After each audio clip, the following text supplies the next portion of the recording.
Any film which is competently made communicates to its audience in ways which are a lot more subtle, indeed a lot more effective, than a bland combination of sounds and pictures.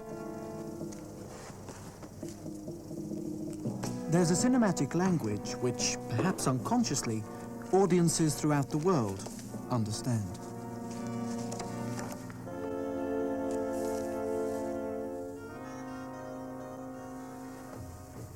Most film actors realize that a performance can be made or marred depending on how well the director understands this language of film.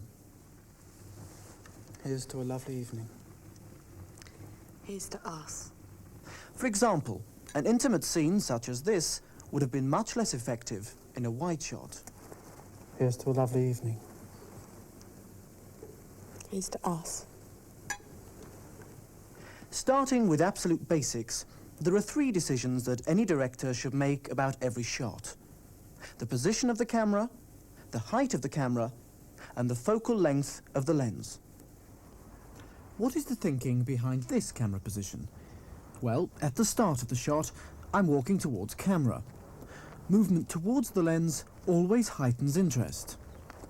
As I walk away, interest will diminish, unless we have a new focus of attention.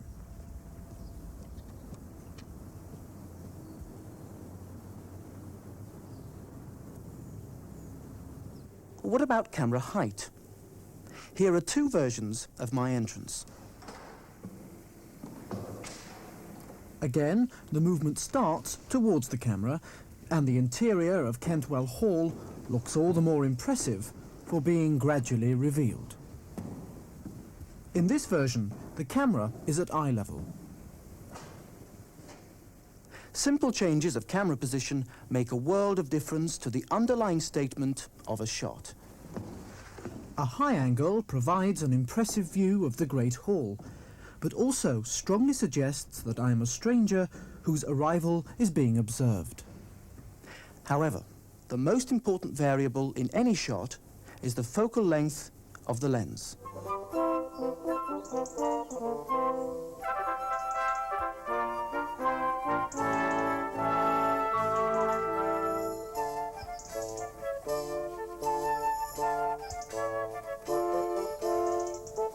All those shots were taken using a lens of standard focal length. In other words, a lens which photographs the world much as the human eye sees the world. Now, lenses come in all shapes and sizes. Here at the National Museum of Photography in Bradford, they have the largest lens in the world. What concerns the filmmaker, however, is not the size of the lens, but rather its focal length. You see, we get used to seeing the world through standard lenses, the ones in our eyes. But if we photograph a scene using lenses that have a focal length that is different from the human eye, it's possible to achieve images of vastly differing impact.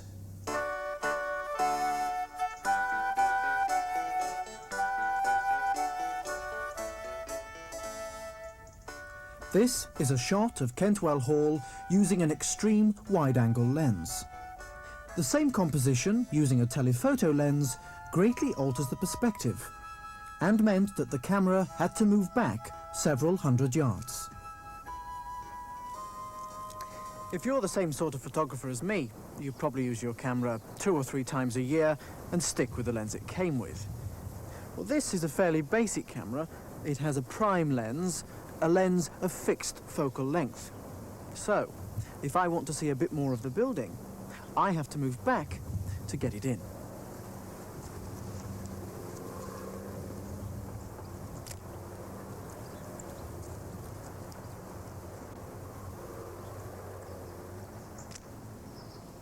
All film and VT cameras come equipped with a zoom lens. A zoom lens has a variable focal length. By operating a lever on the side of the lens, the cameraman alters the position of the various elements inside the lens, and the focal length changes. That is what a zoom lens is, a lens with a variable focal length. It allows the cameraman to zoom in or out.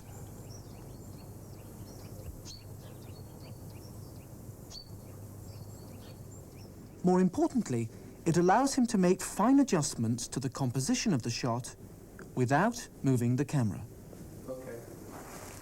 Action. The start of this shot was taken at the telephoto extreme of the zoom lens. Widening to include me has taken us to the wide-angle extreme of the lens.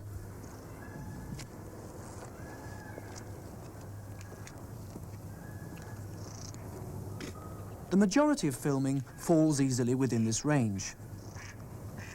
But, should we need to be even wider or closer, then we can take the zoom lens off the camera and fit wide-angle lenses or telephoto lenses.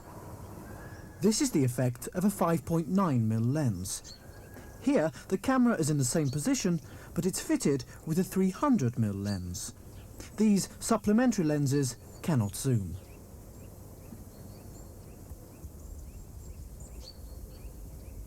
Perspective is of great importance to the filmmaker. A wide-angle lens close to the subject reveals a detailed but distorted background. If we move the camera back and fit a telephoto lens, we can reduce the background, yet still hold the subject the same size. Compare the two. With a wide-angle lens, it's possible for the subject and the background to be in sharp focus. With a long focus lens, the focus is more critical. Better bank that fire up before we go, darling. The term used to describe the focal tolerance of a particular lens is the depth of field. Fancy a drink? I'd love one. You sure? In other words, on a wide-angle shot such as this, I can wander around with no problem for the cameraman. I'm in focus 4 feet from the camera or 10 yards away. Now, I wonder if Julian and Claire will be there this evening. Bound to be. I hope so. The wide-angle lens has a great depth of field. Cheers. Better bank that fire up before we go, darling. A long focus lens has a much more restricted depth of field. A small movement is enough to take me beyond the depth of field and requires some adjustment to the focus. Now, who is This is called focus pulling. you? It often requires several rehearsals to get it right. I'll drive. I think it's my turn. Good show. I wonder if Julian and Claire will be there this evening. We're bound to be. I hope so. Must congratulate Julian on his new job. Cheers.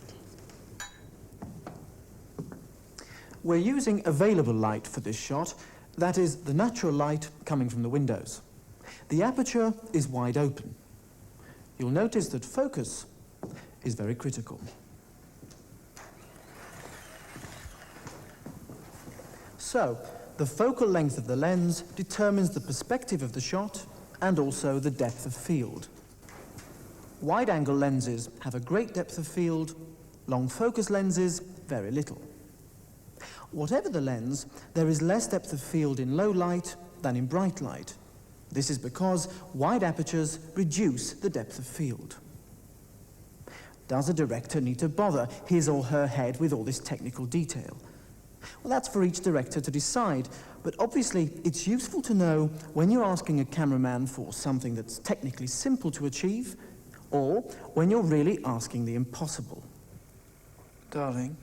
For example, in low light, it is impossible for this lens to hold both actors in focus. So, we have to pull focus between the two.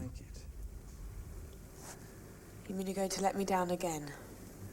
It's not a case of letting you down. Well, what else is it?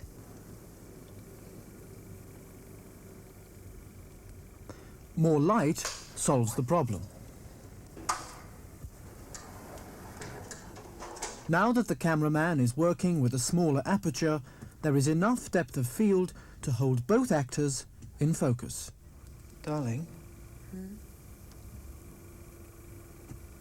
About the weekend. What about the weekend? I'm not certain I'm going to be able to make it. So you're going to let me down again? It's not a case of letting you down. Well, what else is it?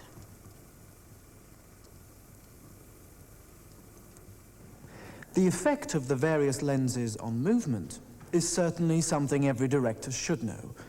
This is a simple example. The camera is fitted with a wide lens. A punch towards it looks like this.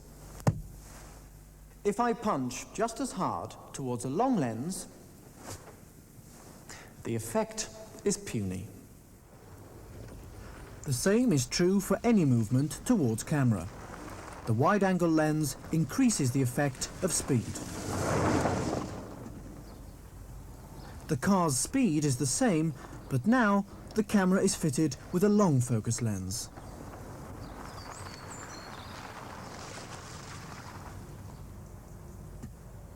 When the movement is across the axis of the lens, the effect is exactly the opposite. It is now the long focus lens that increases the sense of speed, and the wide-angle lens that reduces it.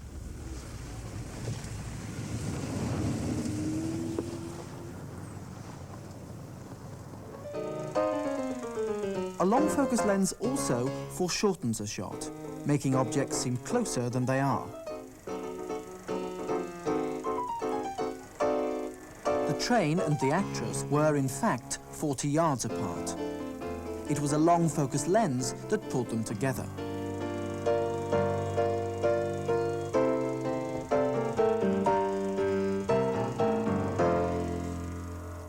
If you persuade a cameraman to go handheld, as we have for this shot, then he will certainly be using a wide-angle lens.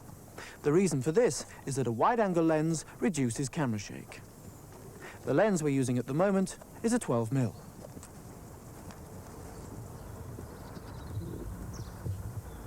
As you see, on a 50mm lens, the result is one long wobble. So, there are occasions when circumstances impose the choice of lens on the cameraman. So what's the maximum? Most often, it is cramped conditions that necessitate the use of the wide-angle lens. Got the shot I can get, which is really quite tight. I think you want something wider than that, really. Yes, I do. And I suppose if we use a wider lens, there's going to be a lot of distortion. Yeah, because I'm far too close. Far too close. Problem is, this wall's not in shot, and it's causing us all our problems because we just can't get back 5. Right, we've got to think again.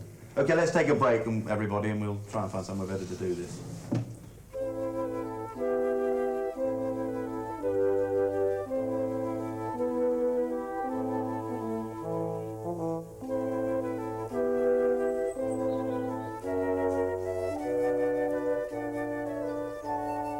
The choice of lens should never be arbitrary.